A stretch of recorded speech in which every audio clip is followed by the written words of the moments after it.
Hi guys, happy lunch sa ating lahat. And katapos ng ating nag-lunch. Actually, brunch na. No?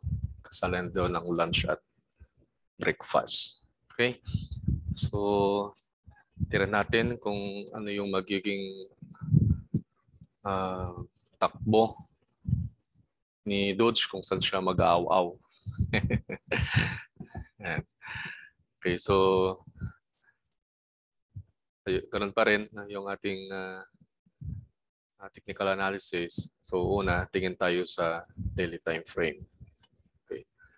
So noong inabot niya itong 0.35, binanggit natin na dapat ay makarecover siya sa 0.48 to 0.50. At ito nga, itong candlestick na ito, noong nakarang araw ay na-break out niya itong mga AMA 9. So nasa taas na siya ng AMA 9. Tapos kahapon, nag-pullback siya dito sa 0.50. Tulad nga ng sinabi natin na magpo-pullback muna siya sa 0.50 bago siya tataas ulit. Yeah. So, first analysis natin dito sa Dodge natin, sa daily time frame. So, dapat ang makita natin bukas ng alas 8 pag nag-closing siya. Kailangan itong candlestick na ito ay mag-close siya. Kailangan na mag-close. Oops, paano ba yun?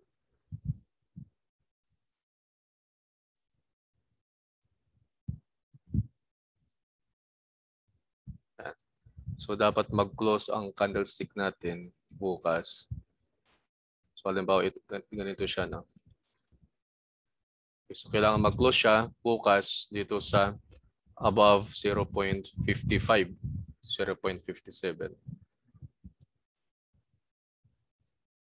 Yan. So, dapat ganyan yung magiging candlestick natin. Itong candlestick natin ngayon. Ano? At kung hindi man niya ito magawa sa susunod, sa Monday, sa closing candle niya ulit. So, halimbawa, ganyan. Dapat mag-close above siya.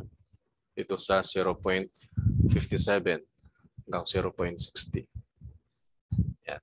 Kasi itong level na ito, itong zone na ito ay resistance zone. Ano po? Yan. At ayaw nating mangyari na mag-close ulit siya dito. Okay, dito siya nag-open. Okay, so ayaw nating mangyari na kapag tumaas ito at bumalik at nag-close dito sa below ng AMA 20, so maaaring tamaan niya itong 0.40 ulit bago siya makyat. Okay, so ito ay dapat mag-close above dito sa area na ito. So yun yung first scenario natin. Second scenario, kapag nag-close below siya dito, so itong area na to, itong candlestick na to, kapag bumaba ng bumaba at naging red candle dito, naging bearish candle at nag-close dito, yan, so tatama niya ulit itong support area natin at saka siya tataas. So pwede naman tayong mag-buy ulit dito sa 0.40. Kung bumaba siya, nag-close below siya dito sa AMA 20 at tamaan niya itong 0.40 na naman. Okay. So first scenario muna ito. So ganito yung magiging takbo niya.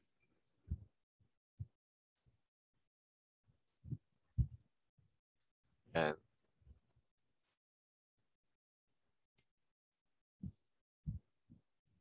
Gusto tingnan natin sa 4-hour time frame.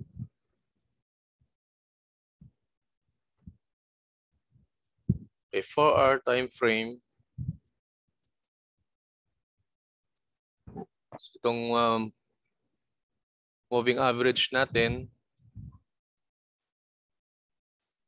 ay naka-align na siya, no? Dito sa 4-hour time frame, yung 9, dito na. Yung 20, dito na rin. Tapos yung 50. So, unti nang naka-align. So, ganito yung nangyari.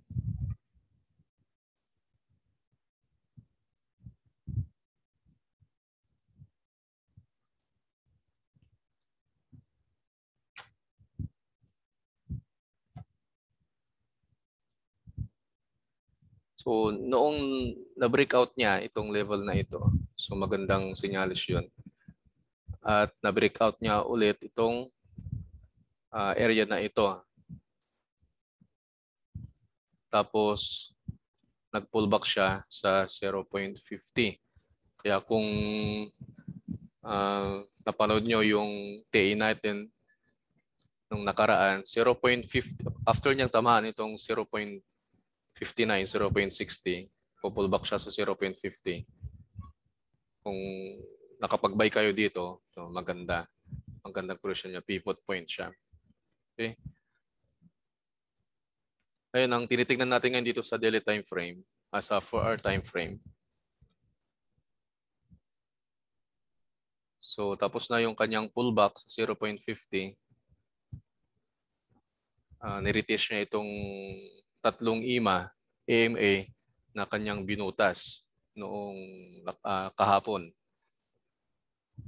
Kahapon ba? O basta nung binutas niya. Kaya siya nag-pullback. So, dapat mayroong tayong candlestick mamaya na makita na magkakaroon ng breakout.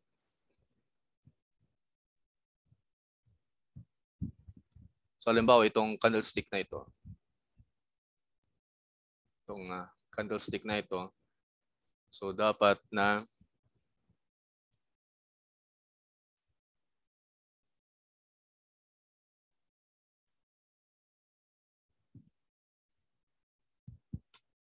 dapat mag-close above siya dito sa area na ito. Tulad ng sinabi natin doon sa daily time frame. Kailangan niya na ma-breakout itong area of zone, zone area of value, sabi ko sana, na resistance. No? At kung hindi niya magawa hanggang mamayang alas 4 sa susunod na candlestick, dapat na ma-breakout niya itong area na ito. Kapag na-breakout niya, so hihintayin natin ulit yung next candle.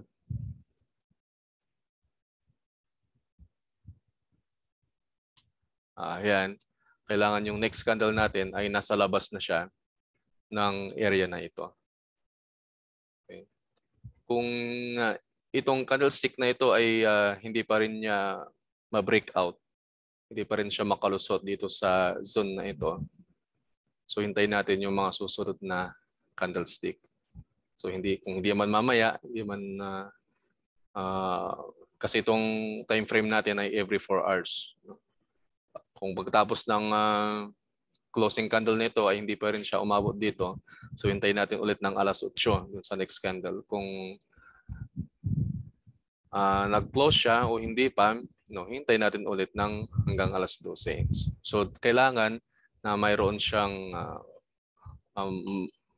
mayroon siyang candlestick na mabi-break out niya. Magko-close siya dito. Hindi siya dapat na maging ganito. Itong candlestick na ito na tumaas siya tapos bumaba, nag-close below sa area na ito.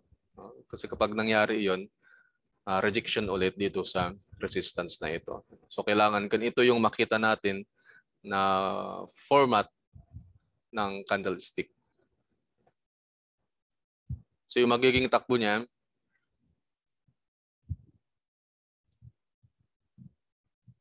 kung i-check natin itong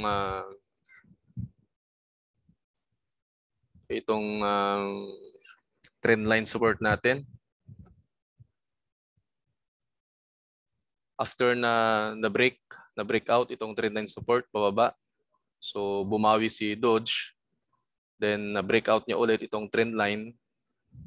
pumalo siya sa 0.59, then niretest niya itong trendline support at niretest din niya itong mga AMA tulad ng sinabi natin kanina. So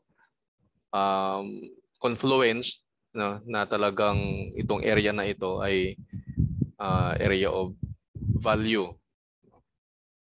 Talagang sinuportahan siya ng mga trendline support o kaya itong mga AMA.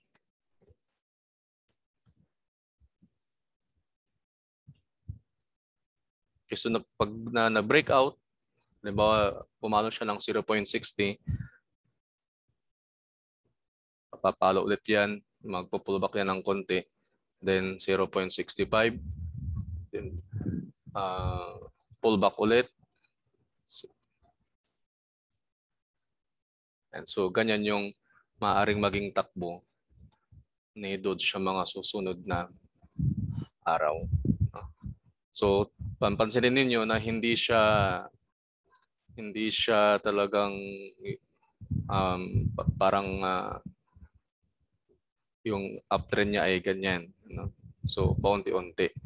Maliban lang kung talagang may tweet ulit, no? So maaaring maging ganyan yan, tapos pullback, then breakout sa area na ito. So yung idea ay bullish, no? Kahit na hindi yung eksaktong mangyayari yung kanina, pero nandoon pa rin yung idea natin na magiging bullish. After niyang ma-retest ito, pullback, din inaasahan natin na i-breakout niya itong level na ito. At magpo-pullback, then pwede tayong mag-buy sa area after ng pullback, buy. So kung nakapag-buy kayo dito, maganda iyon. Dito sa 0.50. So ito yung first scenario natin sa 4 hours. So second scenario, kapag itong candlestick natin ay bumaba, nag-close dito, so nasa baba ulit ng mga AMA, so maaaring tamaan niya muli itong 0.40. So good to buy ulit dito sa area na ito. So support, resistance. Kaya kung ganyan ang nangyayari palagi, ranging siya sa area na iyan. So hinihintay natin yung breakout. Ganyan.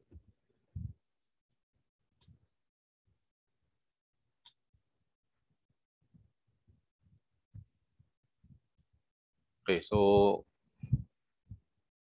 kailangan makakita tayo ng trend line, bullish trend, ano? Yung trend continuation. So halimbawa, ayan. At kung na-breakout niya, okay, so titingnan natin kung halimbawa na-breakout niya at magpo-pullback sa area na ito, yung moving average natin ay tataas na rin siya. So magiging ganyan na. Itong 200, tataas na rin siya. Okay, so kapag tumaas siya, tumaas nito mga moving average at nag-pullback, then good to buy bago siya tumaas. Then, i-retest niya ulit ito kung sakali. Okay, ganyan.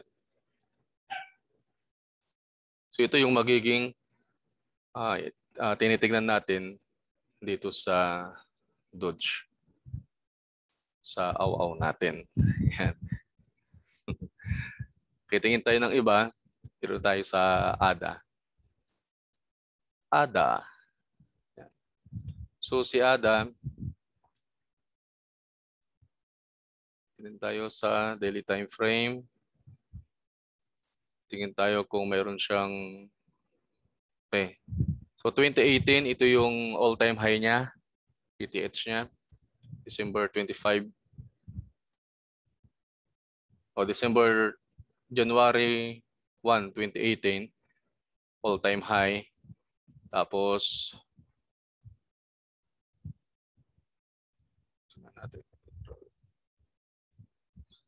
so all-time high, breakout. So na-breakout siya dito. Then, ito yan. So nakikita natin itong candle na ito. No? Linggo ngayon, so ibig sabihin, magtatapos yung week. Yan. Weekend. Weekend na ngayon. Bukas, kapag nag-close dito sa ganitong kataas, ito na yung all-time high niya doon sa week na ito. Ano? So hindi siya good to buy kasi aasahan natin na ito ay bababa, pupullback siya. So magdadrop itong ADUSD, ADA, no, si Cardona. Sa weekly ito, sa weekly time frame. Tingnan tirin natin yung daily. Sa weekly, tinignan natin yung all-time high niya. Mas madaling makita kasi kapag nasa higher time frame tayo. Okay, so daily, siguro ito na yung all-time high niya sa 2.4. Kung sakali man na mag-buffer pa siya dito sa area na ito, so ito na yung all-time high niya sa ngayon, no? So wag muna nating asahan na ito ay tataas sa 2.6. So ano nga asahan natin? So kapag all-time high, ibig sabihin yan, darating yung pullback, no? Darating ang pullback. Parang ito yung nangyari natin.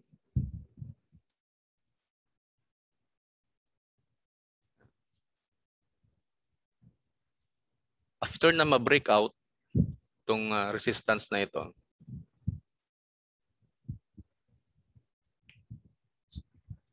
so breakout, pullback siya sa MA20, then lumipad. Lumipad siya, parang rocket. So pinapakita nito yung bullishness, strong buy, no? Pero not hindi na siya not good to buy na. Kasi anumang oras, anumang araw, babagsak na ito. So ang gagawin niya ay magpo-pullback. Saan siya maaaring mag-pullback? Maaaring dito sa area na ito sa 1.8. So habang tumataas siya, so suportahan siya ng AMA 20 ulit. O kaya, maaari siyang mag-pullback dito sa 1.4. So big drop yung maaaring mangyari kay AD, kay ADA, no? Kay ADA. Yan, so nakikita nyo. So anumang oras, anumang araw, magdadrop na ito. Kasi itong nakita na natin itong candlestick na ito. So mayroon na siyang rejection. So kapag ito ay bumaba at nag-close, mayroong ulit rejection week niya. So talagang bababa na siya. So hindi siya advisable na maglagay na tayo ng buy sa area na ito. So dito pwede tayong mag-abang 1.8, 1.6 and 1.4. So pwede tayong mag-abang sa gitna dito sa 1.6.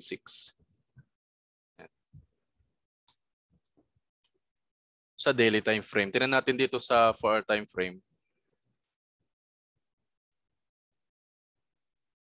Okay, so 4-hour time frame.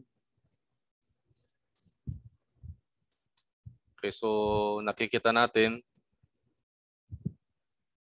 para lalo siyang umangat, kailangan ma-breakout niya itong all-time high niya. Kailangang mag-close itong candlestick na ito, mag-close dito sa level ng candlestick na ito. Para tuloy-tuloy pa siya hanggang sa 2.5. Pero once na ito ay bumaba, tulad ng mga ganito, kapag ganito na yung nangyayari sa pinakatuktok all-time high, malapit na talaga siyang mag-reverse. Bababa. So, mayroon na siyang week. Tapos ito ulit. 1, 2, 3, 4. Pang-apat na rejection dito sa area na ito. 2.5. 30.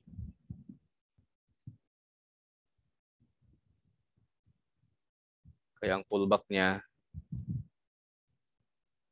yan, area na ito, 1.8 sa 1.4.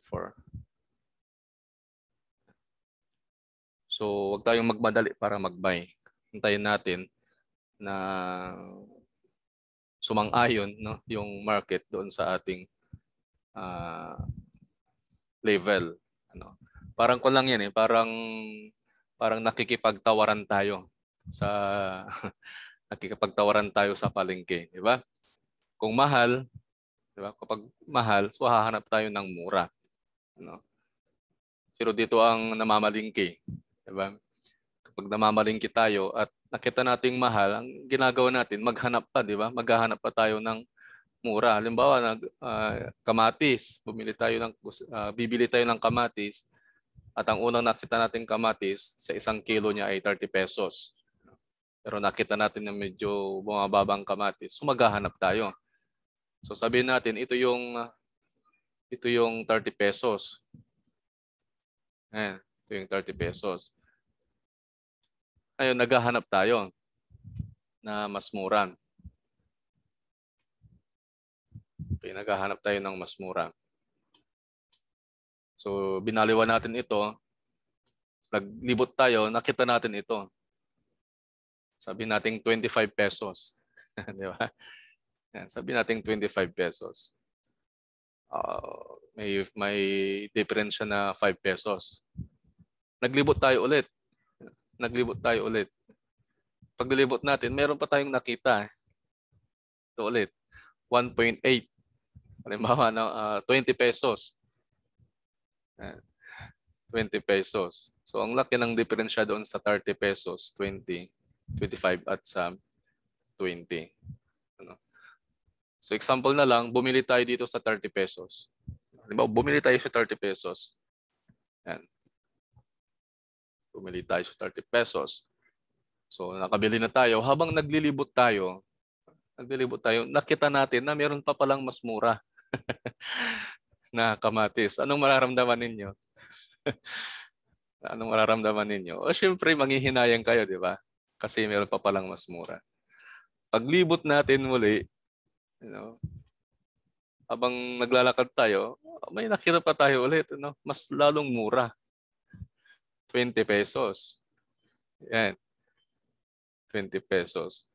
So, kapag ganun yung nangyari, nag-buy tayo dito. So, ang laking panghihinayang natin kapag naka-buy tayo dito. So, hintayin natin na mahanap yung eksaktong, yung gusto nating presyo. Hintayin natin na bumaba doon sa tawad natin na presyo. Diba, tumawad tayo ng pwede bang 20 pesos? Ayaw niyang ipatawad. Huwag tayong bumili.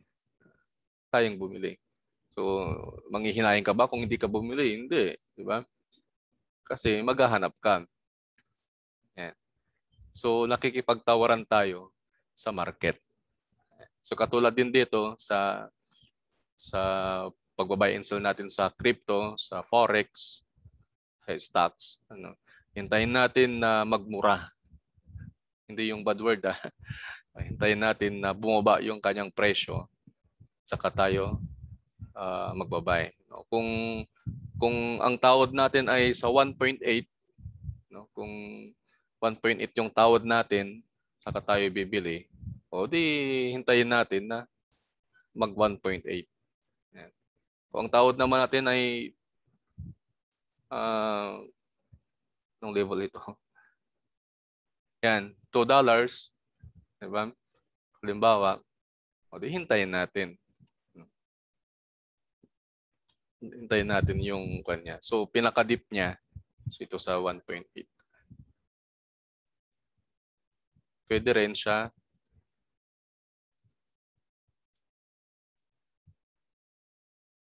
$1.4.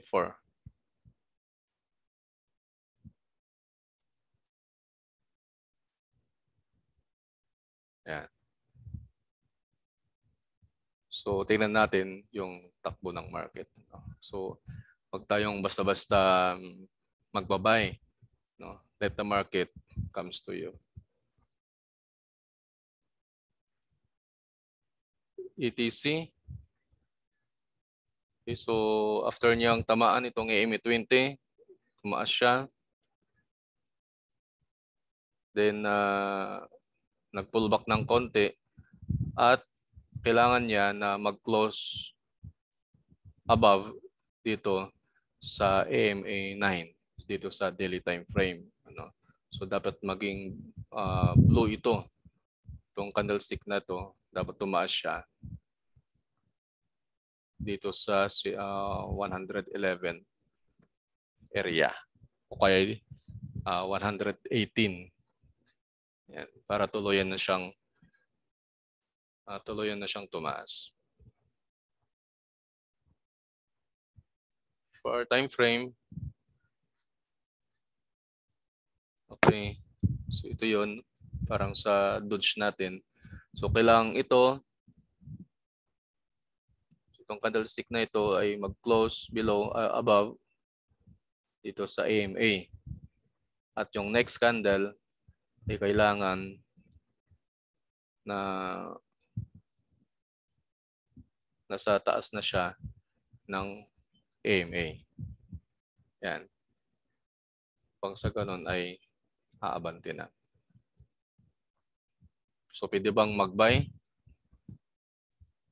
sa level na ito? Kung nag-buy kayo dito, okay, no. Ngayon kung sakali na mag-close ulit ito dito sa area na ito. So ang next target niya ulit itong area na ito, 80. Then good to buy ulit kapag pumunta siya dito.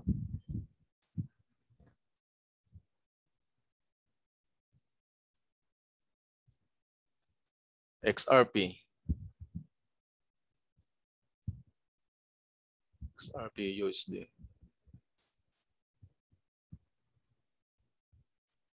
Nag-bullish din si XRP, no?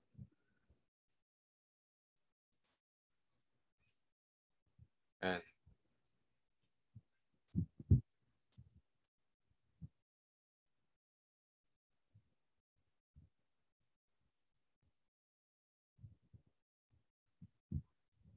Okay, XRP.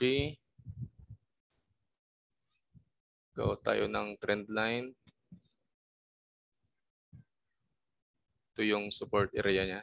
Trend line support. Ito yung resistance. Ito din, isa pa itong resistance niya.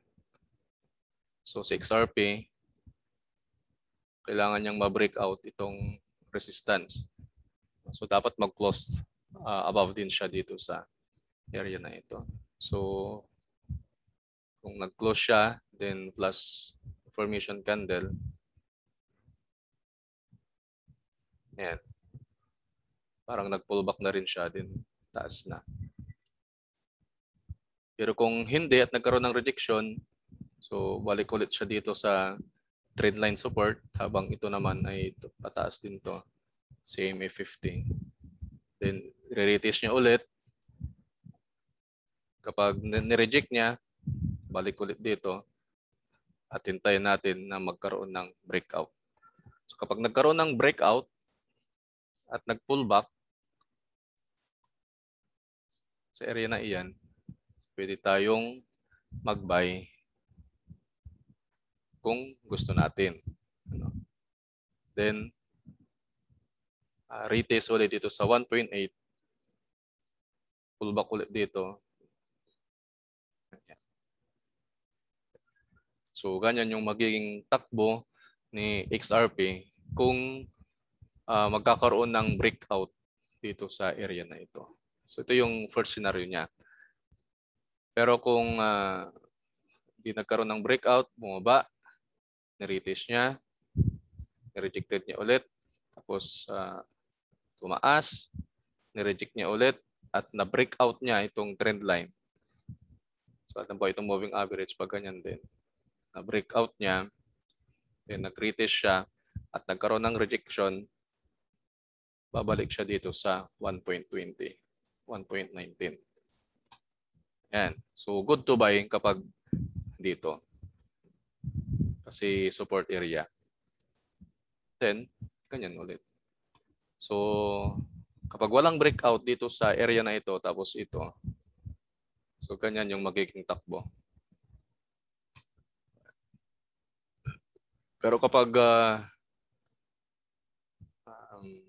karoon ng breakout dito, okay, didiretso siya. So, maaaring mag-consolidate pa. So, hindi siya advisable na mag-buy ulit tayo dito sa XRP. So, hintayin na natin na magkaroon ng movement breakout sa XRP natin. Kung bumaba dito, so pwede tayong mag-buy.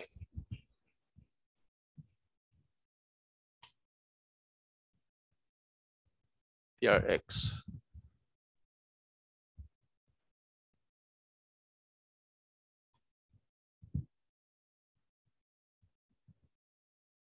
Okay, si TRX, daily time frame. So dapat pa rin itong candlestick na ito ay mag-close below, above, and then plus formation candle next daily time frame tayo. So ito pa rin yung trend line din niya. Pero ang tinitignan pa rin natin dito ay yung reversal. Kasi meron siyang head and shoulder pattern. Head, left shoulder, head, then right shoulder. So kapag nag-breakout siya dito, tapos may confirm niya, so itong yung EMA niya, no, nasa taas na siya. Itong price nasa taas na. So maaaring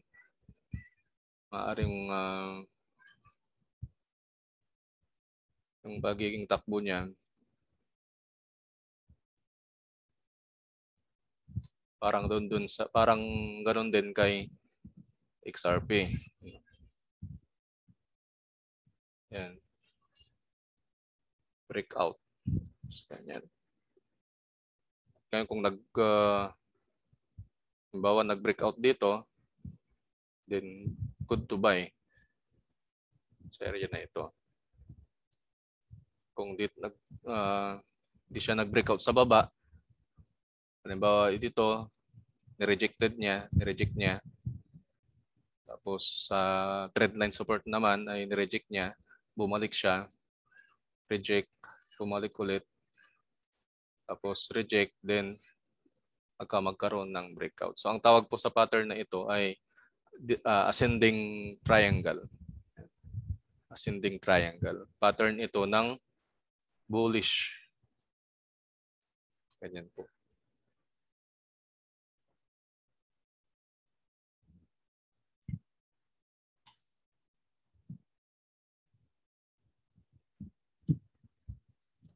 Silip tayo sa Bitcoin.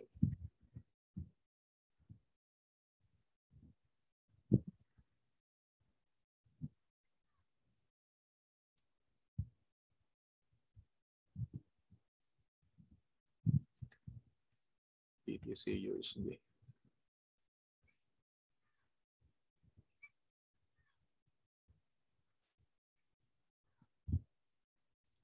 Okay, Bitcoin, patuloy pa rin siyang magda-drop. Patuloy pa rin siyang magda-drop sa area na ito. 200 moving average. Ayan. So maaaring i-retest niya itong level na ito. Then drop.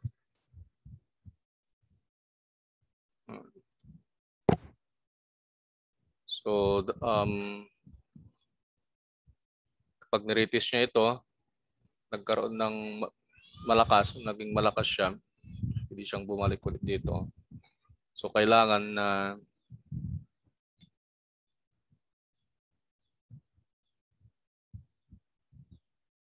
Kailangan may area na ito. Dapat na ma-breakout din niya. Pero sa nakikita ko, magiging downtrend ang BTC hanggang sa area na ito. Yan.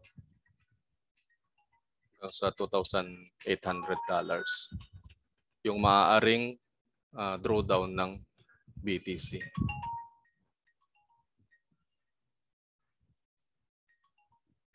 Okay, yun po yung ating technical analysis sa ating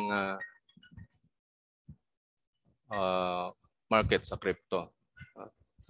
At trade your own risk. Let the market comes to you.